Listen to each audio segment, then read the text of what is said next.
उपस्थित परम सौभाग्यशाली भगवत रस रसिक जिज्ञासु वृंद,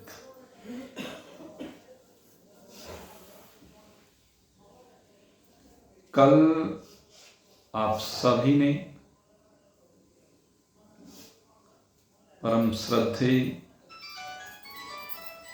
स्वामी राघवानंद जी के मुखारविंद से स्रवित ज्ञान गंगा में स्नान करके अपने अनेकानेक कलमसों का संस्कार किया, साथ ही ज्ञानमयी ज्योति के माध्यम से अपनी आत्मा और परमात्मा की एकता के बोधार्थ प्रेरणा प्राप्त की।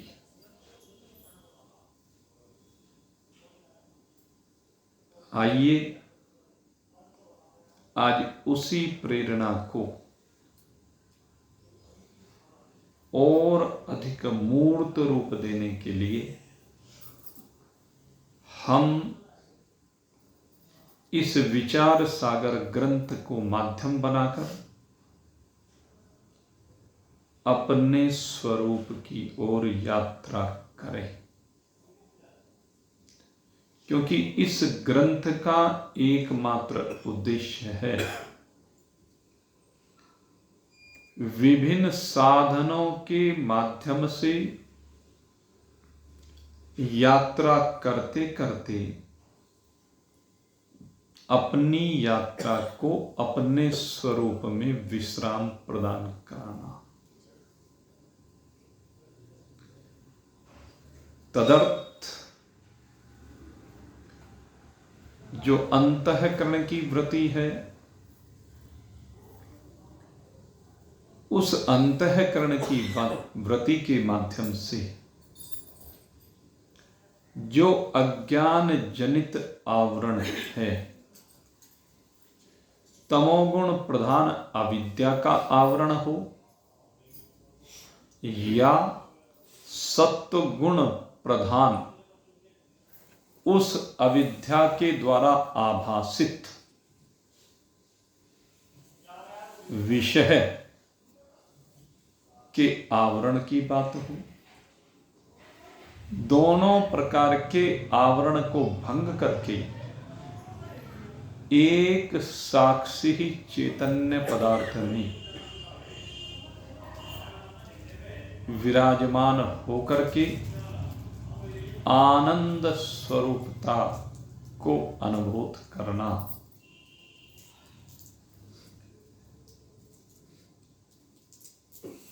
तत्वदृष्टि को सद्गुरुदेव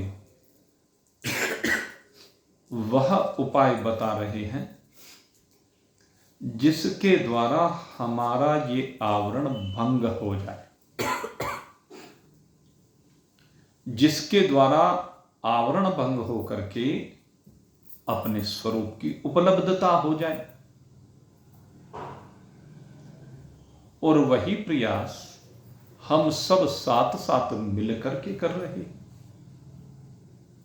विचार सागर तो माध्यम है, वास्तव में अज्ञान के कारण जो ये आवरण कहा जाता है, ये एक आभास मात्र है, ये एक भूल मात्र है। विचार सागर तो भूल को हटाता है, अन्यथा तो अपने आप में आवरण है ही नहीं।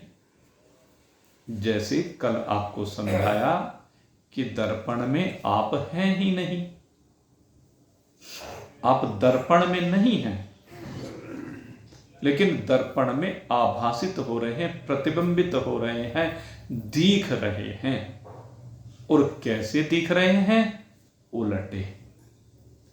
आप दर्पण में देखेंगे, आपका जो दाहिना हाथ है वो दाहिना हाथ बायां हाथ दिखाई देता है और बायां हाथ दायां हाथ दिखाई देता। तो ये किसकी विशेषता है? ये अंतःकरण की ये दर्पण की विशेषता है। दर्पण उल्टा कर देता है। बस यही काम अविद्या का है। ये तम प्रधान अविद्या और अंतःकरण में विराजमान सत्व प्रधान अविद्या, ये दोनों मिलकर के ऐसा आभास आपको कराते हैं कि रस्सी में सांप है, जिससे आप भयभीत हो जाते हैं और भयभीत होकर के रोते हैं, चिल्लाते हैं, बचाने के लिए प्रार्थना करते हैं, शोर मचाते हैं और भागने लगते हैं। जबकि वास्तव में सर्प वहां पर है नहीं, केवल रस्सी मात्र है। बस क्या है कि जो अंतःकरण के माध्यम से वृत्ति का प्रवाह हुआ है, इस नेत्र के माध्यम से वह वृत्ति आगे रस्सी तक गई, सीपी तक गई, रेत तक गई, लेकिन वो वृत्ति इतनी सामर्थ्यवान नहीं हुई कि वो उस रज्जू का, उस रेत का, उस सीपी का आवरण भंग कर सके। जब वो आवरण भंग नहीं कर पाई तो क्या हुआ? रस्सी को सांप समझ लिया गया, सीपी में चांदी समझ ली गई और रेत में जल समझ लिया गया, जबकि ये सब है नहीं। और इसका जो कारण बना है, इसका उपादान कारण दो चीजें बनी है। सांप दिखने का जो कारण बना है, या चांदी दिखने का जो कारण बना है, या जल दिखने का जो कारण बना है, उसमें दो चीजों को हमें समझना पड़ेगा।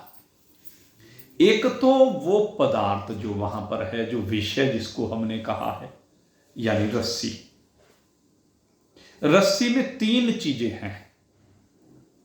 एक तो रस्सी है, एक रस्सी में विराजमान परमात्मा है, जिसे हम कहते हैं रज्जु उपहित चेतन या रेत उपहित चेतन या सीपी उपहित चेतन। चेतन माने परमात्मा, चेतन माने वह तत्व जिसमें वह वस्तु प्रतीत हो रही है। चेतन वह तत्व है जिसमें रस्सी प्रतीत हो रही है, जिसमें रेत प्रतीत हो रहा है, जिसमें सीपी प्रतीत हो रही है। चेतन वह है, परमात्मा वह है। उस परमात्मा ने इनको आधार प्रदान किया। यह परमात्मा ही इनका अधिष्ठान है। और तीसरी चीज क्या है कि जो रस्सी है, वो जो रेत है, वो जो सीपी है, उसमें परमात्मा का प्रतिबिंब पड़ता है। कौन से परमात्मा का? शेष परमात्मा का। जितना उस रस्सी में है वो तो है ही, उससे विलग जो व्यापक परमात्मा है उसका प्रतिबिंब पड़ता है, और उस प्रतिबिंब को कहते हैं चेतन का आभास। चेतन माने परमात्मा का आभास। चेतन का आभास होने के कारण उसे चिदाभास कहा गया। तो ये जो चिदाभास है, अब तीन चीजें यहां पर हो गई। रस्सी हो गई, रस्सी में विराजमान परमात्मा हो गया, और तीसरे उसमें पड़ने वाला प्रतिबिंब हो गया। तो अब सांप का कारण इन तीनों में कोई एक है, या कोई दो हैं, या तीनों हैं। एक तो हमें यह विचार करना है।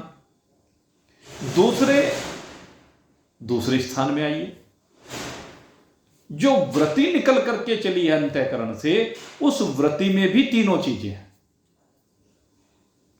वृत्ति में भी तीन चीज हैं। पहली चीज वो वृत्ति है, दूसरे उस वृत्ति में विराजमान परमात्मा है। वृत्ति में भी परमात्मा विराजमान रहता है, भले हमें वो वृत्ति दिखाई नहीं देती है, वो अलग बात है। निकल रही है वृत्ति, लेकिन वो वृत्ति किसी को दिखती है क्या? बार बार आपके अंदर से संकल्प निकलते हैं, आपके मन में से तरंगे निकलती हैं, किसी को पता चलता है क्या? चलता है।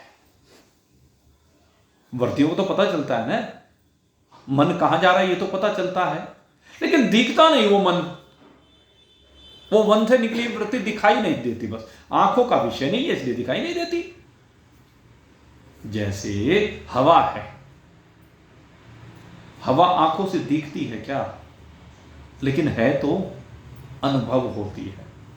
जैसे हवा को केवल आप अनुभव कर सकते हैं, देख नहीं सकते हैं, वैसे ये वृत्ति है, वृत्ति अनुभव तो की जा सकती है। आप संकल्पों को अनुभव तो कर सकते हैं, लेकिन उन संकल्पों को, उन वृत्तियों को आप देख नहीं पाते।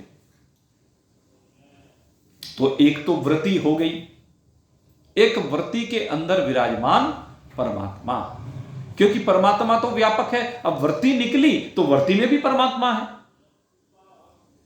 जैसे वायु बही तो वायु में भी परमात्मा है। परमात्मा तो वायु में भी है, अग्नि में भी है, जल में भी है, पृथ्वी में भी है, आकाश में भी। इस बात को समझना पड़ेगा। ये जो चश्मा आप देख रहे हैं, इस चश्मे में भी परमात्मा है। ये जो आप बॉक्स देख रहे हैं, इस बॉक्स में भी परमात्मा है। ये जो माइक आप देख रहे हैं, इस माइक में भी परमात्मा है।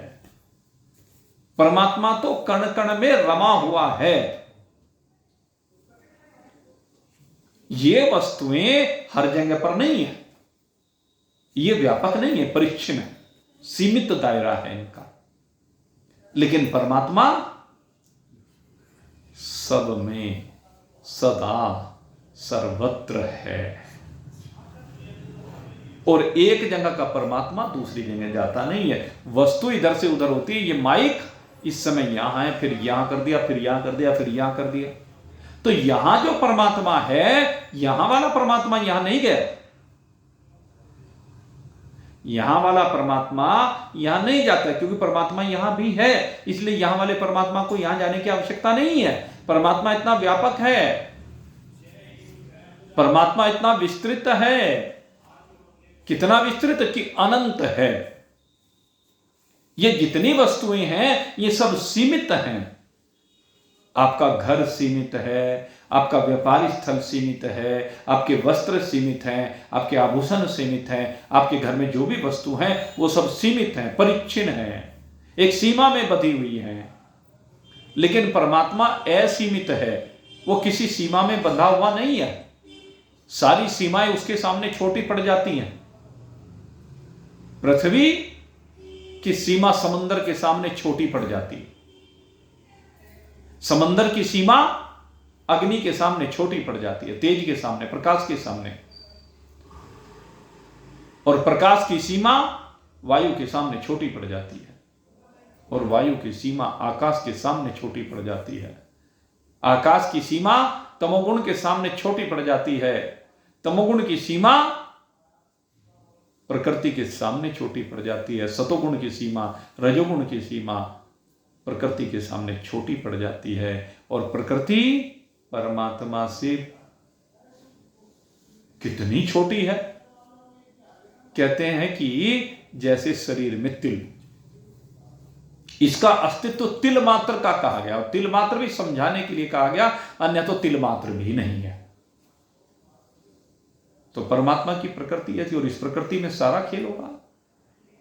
तो परमात्मा असीमित है, परमात्मा अनंत है, परमात्मा अपार है, परमात्मा अखंड है।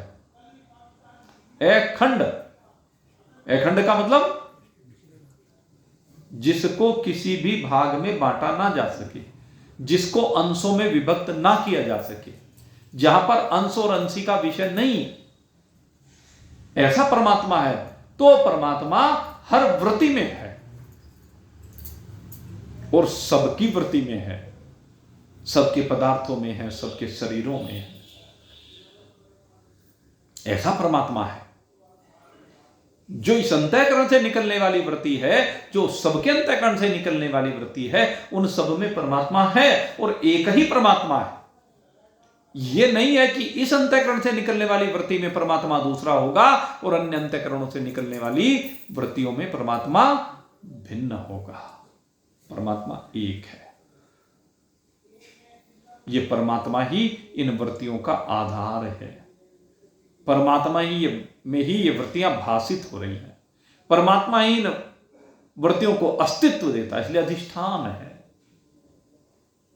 तो वृत्ति में भी परमात्मा विराजमान है और जब वृत्ति में परमात्मा विराजमान है तो वृत्ति में फिर शेष परमात्मा का प्रतिबिंब भी पड़ता है और शेष परमात्मा का जो प्रतिबिंब पड़ता है उसको चिदाभास कहते हैं। तो ये जो सर्प है, या तो जो रज्जु विशिष्ट चेतन है या वृत्ति विशिष्ट चेतन है, या कह लीजिए जो रस्सी में तीन चीजें हैं या वृत्ति में तीन चीजें हैं, इनमें कहीं सर्प है। ये जो सर्प की कल्पना हुई है ये इन छह में से कहीं है। अब इनके ऊपर विचार चल रहा, इन छह में से कहां है। और इसको एक बात समझ लें, रस्सी को तो माध्यम बनाया जा रहा है, सर्प को माध्यम बनाया जा रहा है, इसके द्वारा हमें अपना स्वरूप समझाया जा रहा है। ये सारा कोई रस्सी और सांप को समझाने के लिए थोड़ा ही ना हो रहा है? ये रस्सी और सांप को समझाने के लिए नहीं है, ये सब आपके स्वरूप को समझाने के लिए हो रहा, आपके स्वरूप को बताने के लिए हो रहा।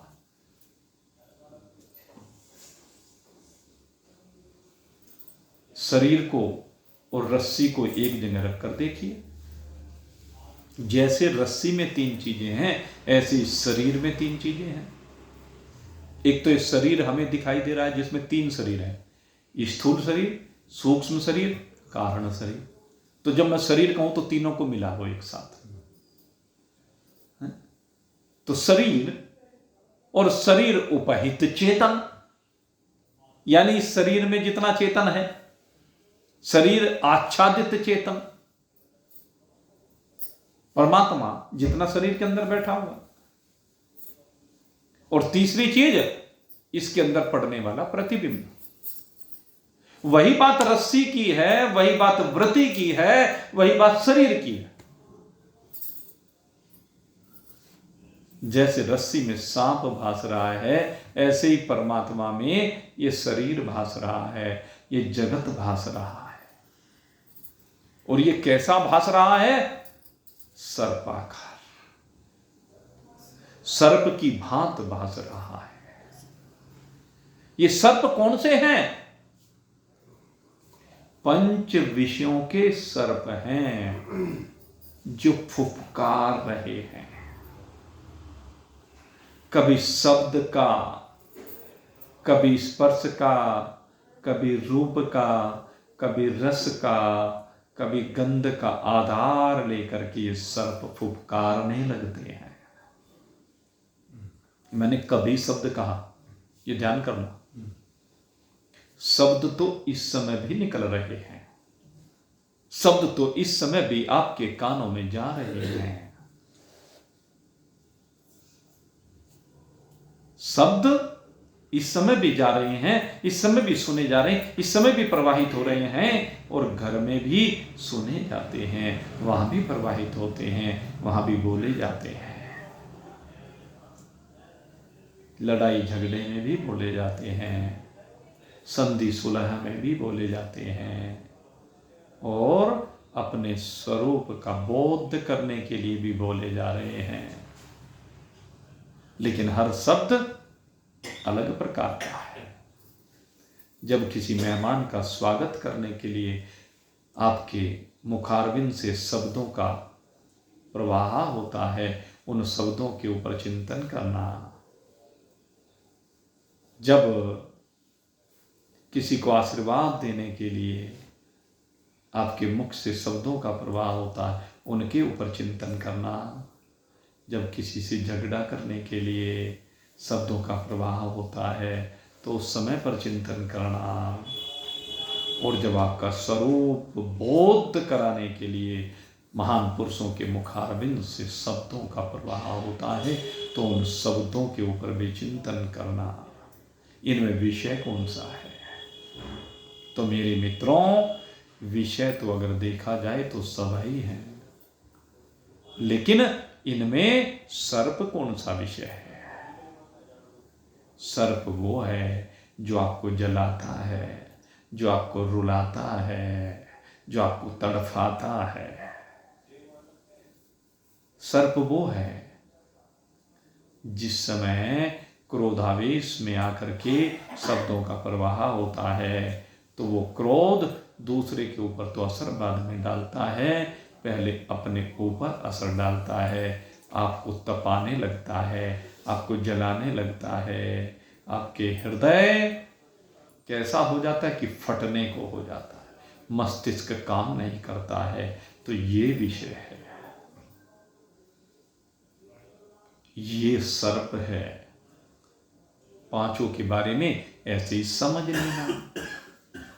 तो ये विषय हैं, इन विषयों की सीमा से बाहर निकलना है, इन सर्पों की सीमा से बाहर निकलना है, इन फुफकारते हुए नागों को शांत करना है। और उसके लिए दृष्टि चाहिए। कौन सी दृष्टि चाहिए? वो दृष्टि चाहिए जिसके द्वारा आप इन विषयों का छेदन कर सके, भेदन कर सके, बंधन को काट सके। ऐसा सदगुरु के मुखारविंद से श्रवित केवल आत्मज्ञान है। वो आत्मज्ञान जिनसे हमारे शास्त्र कोट कोट करके भरे हुए हैं, हमारे शास्त्र जिनसे ओतप्रोत हैं और जो ओतप्रोत होकर के कण कण में विराजमान है, ऐसा परमात्मा। तो रस्सी और सर्प का जो दृष्टांत दिया जा रहा है, इसमें कारणों को ढूंढ रहा है कि सर्प का रूप किसने धारण किया है, सर्प का ज्ञान क्यों हुआ है, हमें ये जगत का भान क्यों हो रहा है, ये जगत रूपी सर्प हमें क्यों चिपटा हुआ है, ये जगत रूपी सर्प के चिपकने का कारण क्या है। अगर यदि कारण को ढूंढने के लिए निकलेंगे तो इस जगत रूपी सर्प को चिपकाने का कारण आपके अंदर बैठा हुआ आपका अहम होगा, आपका स्वार्थ होगा, आपकी विषय लोलुपता होगी, आपका विषयों के प्रति आकर्षण होगा। यही कारण है। इन कारणों को समाप्त करना होगा और उसके लिए कल महाराज श्री ने भी बताया था ना, इसके बारे में कल चिंतन किया गया था कि अपने संसार को छोटा करो, अपने में आओ, अपने में चलो, अपने में चलना। आप इधर उधर मत दौड़िए, इधर उधर मत चलिए। कहां चले? अपने में चलें। अपने मतलब अपने स्वरूप में चलें। आप अचल हैं, अचल अपने में ही चलता, अपने में ही अनुभूत करता है, अपने को ही अनुभूत करता है, अपने से भिन्न नहीं। आप शुद्ध सच्चिदानंद घन ब्रह्म, इसके अतिरिक्त और कुछ भी नहीं है। आप ही सबका अस्तित्व हैं, आप ही सबका आधार अधिष्ठान हैं। बस ये आवरण हटाना है, इस आवरण को भंग करना है। अंतःकरण के माध्यम से जो वृत्ति निकल करके विषय तक जाती है, ये जो विषय तक गई और सर्प आकार को ग्रहण किया, ये भ्रम है, ये अध्यास है। और इसमें कहा कि जो तम प्रधान अविद्या है, रस्सी में विराजमान जो अविद्या है, रस्सी को जो हम उपादान कारण मान रहे हैं या वृत्ति को उपादान कारण मान रहे हैं, तो ये जो सर्प है इसकी क्या विशेषता है? कहने लगे उपादान कारण के जैसा ही स्वरूप ये धारण कर लेता है, उससे मिलता जुलता स्वरूप धारण करता है। और दूसरी बात, जो अधिष्ठान है, रस्सी का अधिष्ठान कौन है? चेतन है। अभी बताया ना आपको, रस्सी उपहित चेतन। कितने इसने रूप तो उसका धारण कर लिया, परिणाम तो रस्सी का या वृत्ति का है, लेकिन इसके अंदर जो विराजमान परमात्मा है, उपहित चेतन है, कहते हैं ये उससे बिल्कुल विपरीत स्वभाव वाला होता है। जो इसका वास्तविक स्वभाव, दो स्वभाव होते हैं, एक स्वभाव शरीर का है और एक स्वभाव शरीरी का है। एक शरीर, आप शरीर हैं कि शरीरी हैं? फिर इस शरीर को अपना क्यों मानते हो? काम तो सारा इस शरीर के लिए होता है, काम सारा शरीर के लिए होता है, शरीर से होता है, शरीर से शरीर के लिए काम होता है। लेकिन वास्तव में आप इस शरीर को धारण करने वाले इस शरीर से बिल्कुल विलग हैं, शरीर से भिन्न हैं। शरीर भिन्न है और आप भिन्न हैं। तो ठीक इसी प्रकार से जैसे शरीर है और जैसे आप शरीर से भिन्न हैं, अब इन दोनों के स्वभावों की तुलना कीजिए। शरीर का स्वभाव कैसा है? शरीर मर जाने वाला है, मर जाता है कि नहीं? लेकिन आत्मा मरने वाला नहीं है। शरीर विकार को प्राप्त हो जाने वाला है, लेकिन आत्मा विकार को प्राप्त होता नहीं है। शरीर अनित्य है। शरीर से पहले क्या था? शरीर के बाद क्या रहेगा? मालूम है किसी को? बीच बीच में शरीर व्यक्त हो रहा है, और जब व्यक्त हो रहा है तब भी बार बार विकारित होता है। जन्म से लेकर के और मरण तक रोज शरीर परिवर्तनशील है। क्षण क्षण में इसका रंग बदल जाता है, क्षण क्षण में इसका रूप बदल जाता है, क्षण क्षण में। तो आपका जो स्वभाव है वो इससे भिन्न है। अब मरने वाले के साथ रहोगे कि जीने वाले के साथ रहोगे? शरीर तो 50 साल में, 100 साल में सबका मर जाने वाला है, और आप काल की सीमा से परे हैं। जब से काल प्रारंभ हुआ उससे भी पहले आप ही हैं, और जब तक काल रहेगा उसके बाद भी आप ही हैं। तो कौन से के साथ रहना पसंद करोगे? जो मरने वाला है उसके साथ रहना पसंद करेंगे, या जो अमर है उसके साथ रहना पसंद करेंगे? कोई भी मरना नहीं चाहता। तो अपने इसी स्वरूप को जानना है कि आप ही इसका आधार अधिष्ठान, जिसके आप आधार अधिष्ठान बने हुए वो अनित्य है, वो विनाशी है, वो विकारी है। तो हम विकारी के साथ क्यों रहे? हम तो निर्विकारी के साथ रहेंगे। हम अनित्य के साथ क्यों रहे? हम तो नित्य के साथ रहेंगे। हम क्यों रहें? चिंतन करके देखिए, हम तो उसके साथ रहेंगे जो वास्तविकता है हमारी, जो सदा रहने वाला है।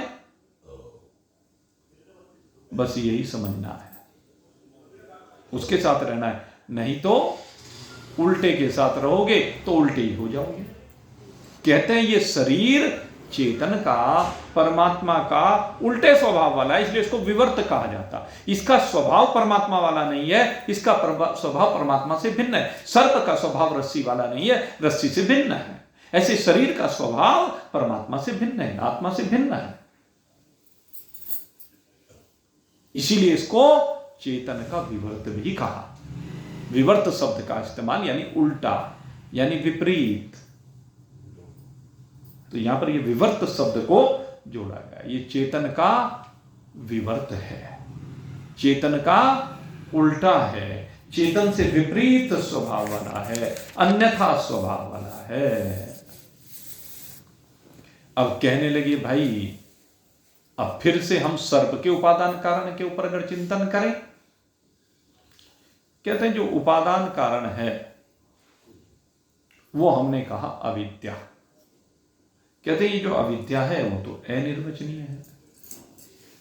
जो अविद्या है वो अनिर्वचनीय। अविद्या को भी किसी प्रकार से भी परिभाषित नहीं किया जा सकता, न उसे सत्य कहा जा सकता न असत्य कहा जा सकता। अगर सत्य है तो सदा रहनी चाहिए, और अगर असत्य है, अगर अविद्या, ये क्या नाम, अविद्या सत्य है तो ये इसका बाद नहीं होना चाहिए, ये हटनी नहीं चाहिए। दोनों बात होती है, एक तो इसका भान भी होता है और इसका बाद भी होता है। भान हो रहा है तो सत्य हम कह देते हैं, लेकिन सत्य भी नहीं कहा जा सकता क्योंकि बाद हो जाता है। अनिर्वचनीय इसलिए कहा। जिसको न सत्य रूप से कहा जा सके न असत्य रूप से कहा जा सके, प्रतीत क्यों होता है, भासता क्यों है और बाद क्यों होता है? दो ही बात है, एक भासना क्यों है, एक बाद होना क्यों है।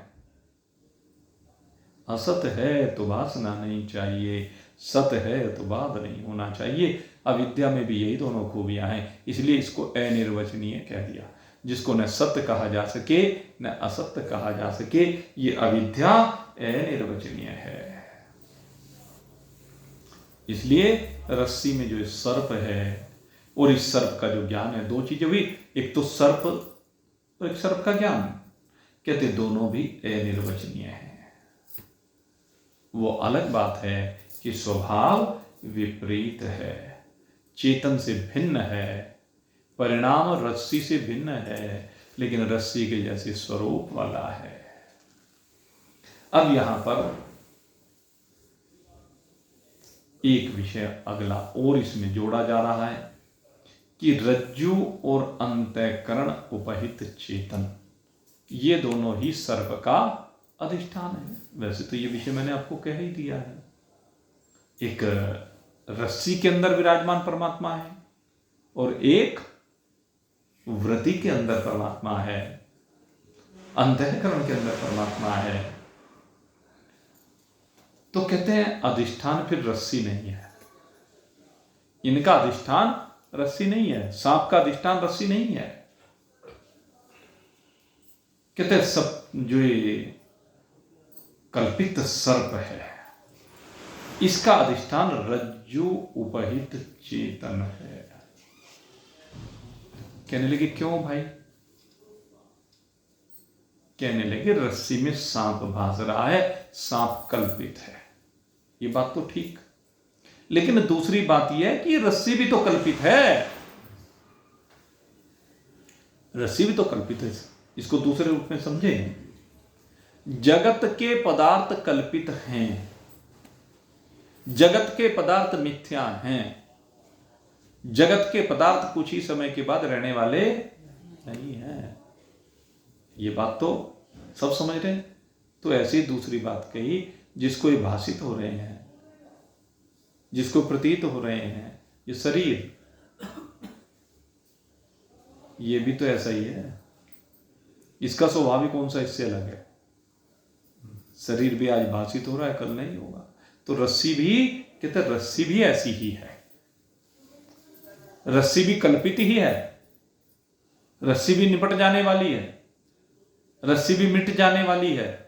इसलिए इस रस्सी का भी जो आधार है, रस्सी का भी जो अधिष्ठान है, रस्सी भी जिसमें विराजमान है, कहने लगे भाई वास्तविक अधिष्ठान तो वो है। भले ही हम लौकिक भाव में, लौकिक व्यवहार में कह दें कि रस्सी अधिष्ठान है सांप का, लेकिन ये भी एक कल्पना ही है। रस्सी में सांप भासित होता व्यवहारिक काल में दिख रहा था, यह व्यवहारिक काल है। लेकिन पारमार्थिक काल की अगर यदि हम बात करें तो उसमें रस्सी में क्या जो विराजमान चैतन्य है, कहते वही तो अधिष्ठान है रस्सी का। रस्सी का अधिष्ठान वो परमात्मा हुआ और सर्प का अधिष्ठान रज्जु हुई। तो आखिर में जाकर के जैसे बाबा है, पिता है, बेटा है, तीन चीज है। कहने को क्या है, बेटे का आधार पिता है और पिता का आधार बाबा है। बाबा जिससे उसका जन्म हुआ है। तो ठीक इसी प्रकार से परमात्मा बाबा है, रस्सी पिता है और सर्प बेटा है। तो उनका बेसिक जो आधार है, और ये बाबा, ये भी एक समझाने के लिए दृष्टांत है। नहीं तो जो असली बाबा है, असली बाबा कौन है, अपना स्वरूप है जिसमें सब भाषित हो रहा। तो कहते वास्तविक अधिष्ठान, वास्तविक आधार वो क्या है, रज्जु उपहित चेतन है। रस्सी को हटा दिया रास्ते में, रस्सी को बीच में से हटाओ। जैसे कि व्यापारी होता है, वो माल लेने के लिए महाराष्ट्र का व्यापारी, मध्य प्रदेश का व्यापारी, राजस्थान का, गुजरात का व्यापारी हमने बहुत देखे, क्योंकि हमारा मंडी का क्षेत्र है, वहां से व्यापारी आते और यहां पर बीच में दलाल बैठे हुए, उनके पास जो मैन्युफैक्चरर हैं, कोल्हू वाले, क्रेशर वाले, वो गन्ने से गुड़ तैयार करके, शक्कर तैयार करके, सल्फर तैयार करके, खांड तैयार करके मंडी में लाते। और ये जो यहां पर व्यापारी बैठा हुआ है लोकल का, वो दलाली का काम करता है। आड़त, यहां पर दलाली ना कह करके आड़त कह दिया, एक ही बात है। मुजफ्फरनगर जाए तो वहां दलाल भी कहते हैं, यहां पर आड़ती कह देते हैं। तो वो जो गुजरात का व्यापारी आया यहां से ये चीज खरीदने के लिए, तो बीच में यहां का व्यापारी आ गया, उसने यहां के व्यापारी के माध्यम से फैक्ट्री वाले से माल खरीद लिया। और ऐसे होते होते कुछ समय बीता, कुछ समय के बाद उसके उस फैक्ट्री में उसे ज्ञान हो गया, भाई फला फला जगह पर यहाँ क्रेशर लगे हुए, कोल्हू लगे हुए। तो उसने उनसे जानकारी प्राप्त कर ली, क्योंकि व्यापारी भाई वो बनाने वाले भी तो वहां आते हैं रोज, उनसे राम रहीम हो गए, पता चल गया। और उसने सीधा उनसे संपर्क कर लिया। कहने लगे भाई बीच में 3.5% की आड़त लगती है, इधर से भी लगती है, उधर से भी लगती है। कहते मैं 5-7% का फर्क हो जाता है। कहने लगे ये फ्री में ले रहे, ये फ्री में ले रहे।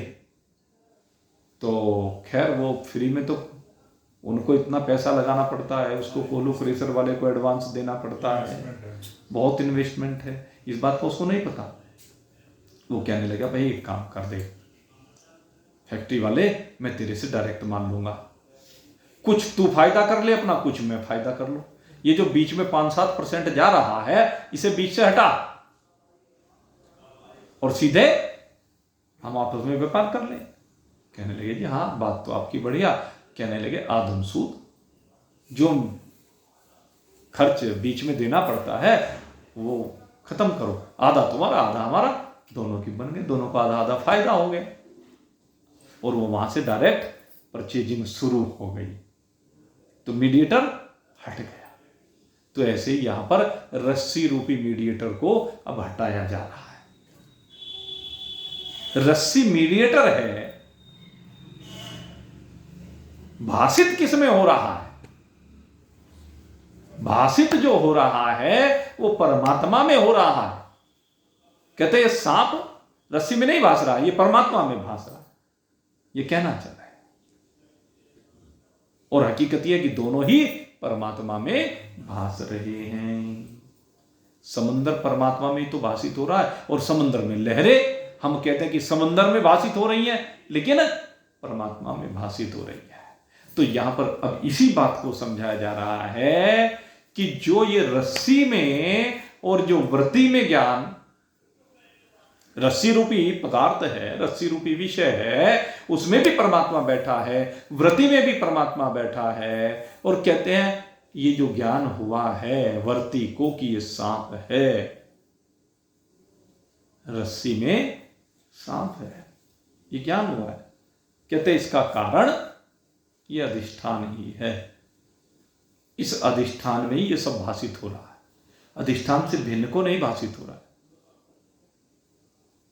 और ये जो ज्ञान है दोनों इकट्ठा ही है, ज्ञान भी और सर्प भी, दोनों का एक ही समय में भान हो गए। सर्प भाषित हुआ, उसका ज्ञान हुआ। रस्सी को टांगते सांप भी हट गए। नहीं, अभी वो विषय नहीं लिया गया है।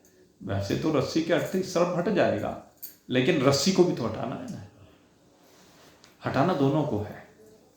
तो दोनों को हटाने के लिए अधिष्ठान के विषय में चर्चा की जा रही है। रस्सी भी हटेगी और सर्प भी हटेगा, लेकिन अभी ये बताया जा रहा है, रस्सी को हटाया नहीं, ये समझाया जा रहा है कि सांप का जो अधिष्ठान रस्सी कही गई है वो रस्सी ना होकर के उसका भी अधिष्ठान रस्सी उपहित चेतन है।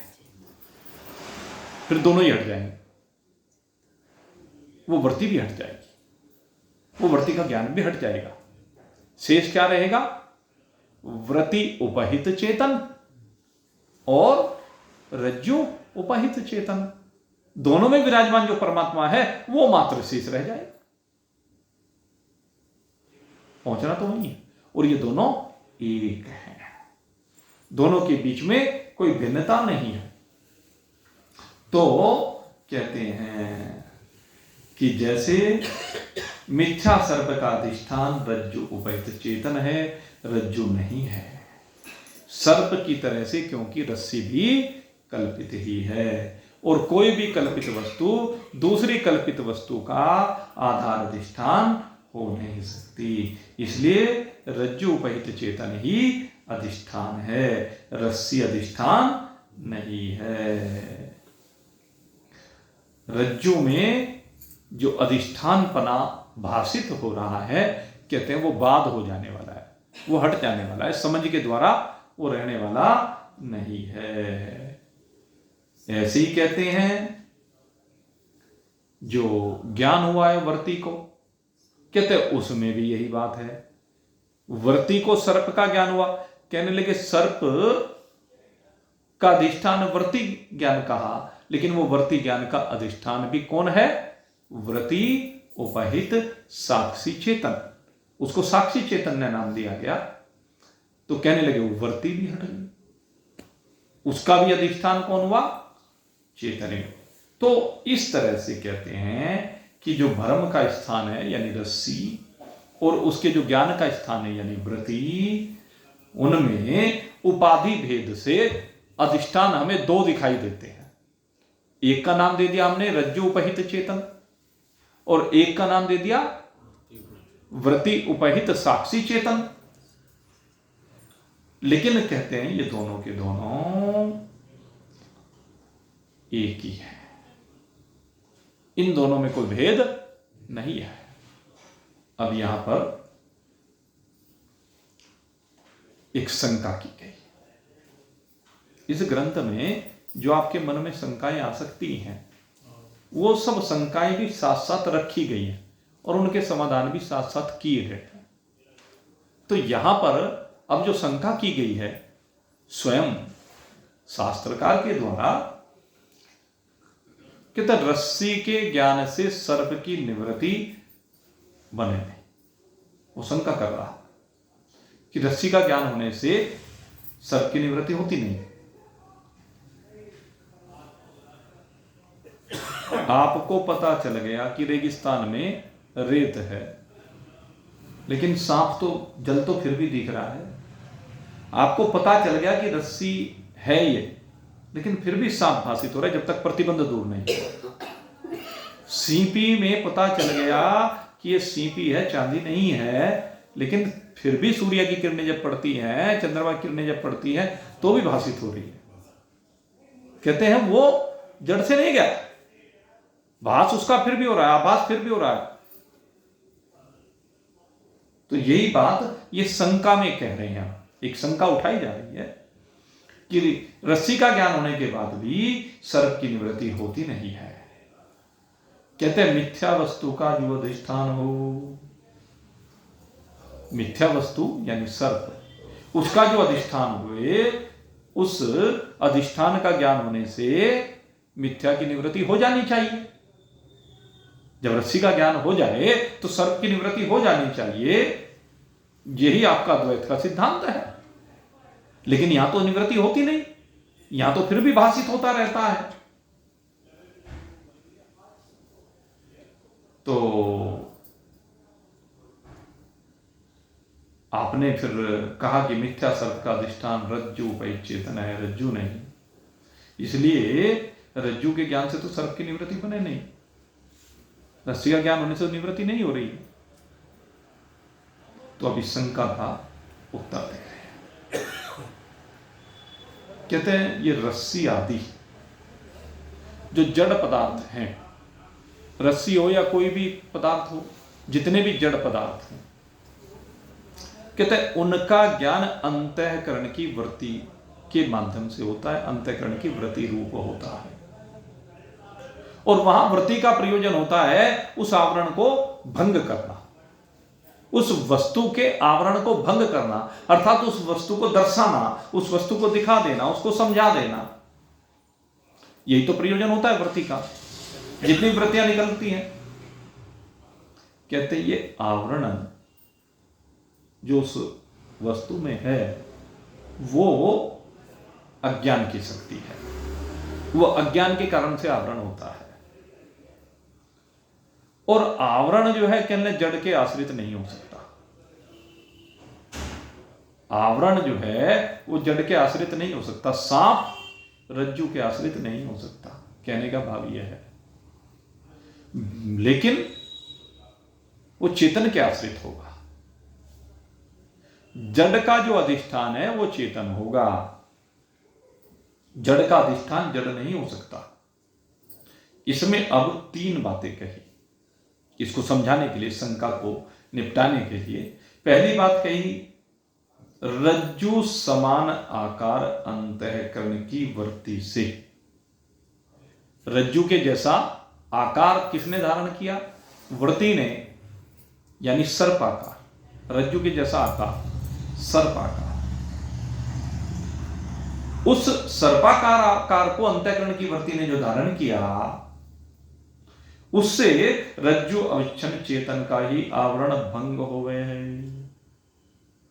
रज्जु से ढके हुए चेतन का ही आवरण भंग होना चाहिए। यहां नहीं हो रहा है वो एक अलग बात है, लेकिन होना चाहिए, क्योंकि आवरण भंगी उसका विषय है। दूसरे कहा कि वृत्ति में जो चिदाभास है, वृत्ति के अंदर जो चिदाभास है, कहने लगे वो प्रकाशित करता है। आवरण कब भंग होता है? जब चिदाभास रज्जु को प्रकाशित कर देता है। चिदाभास जब प्रकाशित नहीं कर पाता तो सांप का भान होता है, और जब प्रकाशित कर देता है तो रस्सी का भान। और तीसरे चेतन है। चेतन तो स्वयं प्रकाश है, चेतन को किसी के प्रकाश की आवश्यकता नहीं है। इसलिए चेतन को किसी चिदाभास की आवश्यकता नहीं है। तो इस प्रकार से यहां तीन बातें अब दी गई है, और इन तीन बातों की चर्चा मैंने प्रारंभ में भी आपके सामने उठाई। उन तीन के माध्यम से ही तीन चीजें हो गई, रस्सी, रस्सी में विराजमान परमात्मा, और रस्सी में विराजमान चिदाभास। अब ये तीन चीजों को लेकर के इस विषय को आगे बढ़ाया जा रहा है, और समझना इन्हीं तीन को है, रस्सी सांप को नहीं समझना। असली चीज समझने क्या, ये तीन चीज, वस्तु, वस्तुपहित चेतन, वस्तु में चेतन का प्रतिबिंब। जिसने इन तीन को समझ लिया उसने अपने आप को समझ लिया। तीन में से एक को मिथ्या समझते ही, एक कौन सा मिथ्या, जो वस्तु है, रस्सी है, रस्सी के मिथ्यात्व का निश्चय होते ही, रस्सी का बाध होते ही रस्सी में पड़ने वाला प्रतिबिंब निवृत्त हो जाता है और रह जाता क्या है, एक शुद्ध चैतन्य। और वही सबकी वास्तविकता है, और सबकी अलग अलग वास्तविकता नहीं, सबकी एक इकट्ठी वास्तविकता। तो इसी को समझाने के लिए यह विषय आगे बढ़ाया गया है, और ये विषय आगे फिर आपके सामने रखेंगे। कल से हमारा दीपावली का पर्व का शुभारंभ होने जा रहा है। कल ही मना रहे हैं ना, होई या परसों मना रहे थे, सब कल मना रहे हैं। तो कल अहोई का पर्व है, और ये माता और पुत्र के संबंध को लेकर के विशेष रूप से माँ अपने पुत्र की रक्षा के लिए, अपने पुत्र की उन्नति के लिए, कल्याण के लिए अहोई माता से प्रार्थना करती है। तो हम भी आज भगवान से प्रार्थना करते हैं, आप सभी की व्रति परमात्मा में बने, और परमात्मा की शक्ति से आप सब लोग सुरक्षित रहें। और सबसे बड़ी बात है कि हम सब परमात्मा की संतान हैं, इस बात को समझें। और जितनी संतान हैं वे कल्पित हैं, उनमें भी एक ही परमात्मा बैठा हुआ है। तो उन संतानों के लिए भी, और परमात्मा की जो संतान हमारे सन्मुख बैठी हुई हैं सब, उन सभी की सुरक्षा के लिए, उन सभी की समृद्धि के लिए, उन सभी के कल्याण के लिए हम भी अहोई माता से आज प्रार्थना करते हैं कि वो आप सबके ऊपर अपनी कृपा दृष्टि बना करके रखे। और अब रही बात कल के सत्संग की, तो ये आप लोग बताएं, क्योंकि महिलाएं तो भाई होली के दिन आना संभव है क्या? अच्छा बताओ, कल कितने आ सकते हैं?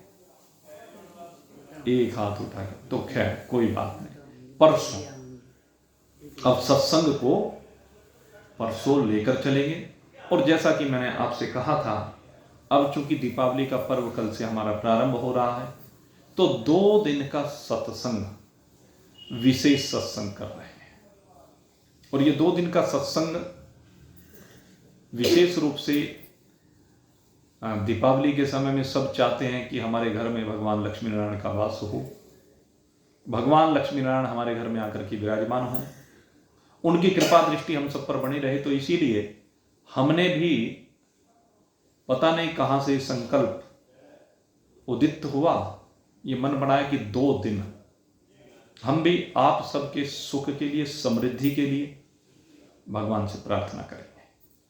और उसके लिए वेद में 3 सूक्त दिए गए हैं, और ये 3 सूक्त का पाठ करने से, इन 3 सूक्त के भाव को समझने से कहते हैं किसी के पास माता लक्ष्मी का अभाव नहीं रहता, क्योंकि इसमें माता लक्ष्मी का आह्वान किया जाता है।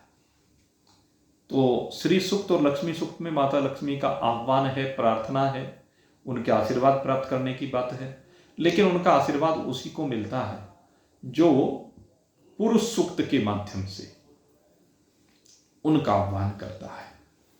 पुरुष सूक्त यानी भगवान नारायण, भगवान पुरुषोत्तम, जिसमें उनके स्वरूप का वर्णन है, पूरा वेदांत की पराकाष्ठा है पुरुष सूक्त में। तो 2 दिनों में हम श्री सूक्त, लक्ष्मी सूक्त और पुरुष सूक्त के माध्यम से आप सभी के लिए, सबके परिवारों के लिए प्रार्थना करेंगे। और ये माना जाता है कि श्री सूक्त, लक्ष्मी सूक्त और पुरुष सूक्त का जो पाठ किया जाता है, उससे निश्चित रूप से सबके घरों में समृद्धि आती है, सबके घरों में धन का अभाव नहीं रहता, मनोवांछित वस्तुओं की प्राप्ति होती है।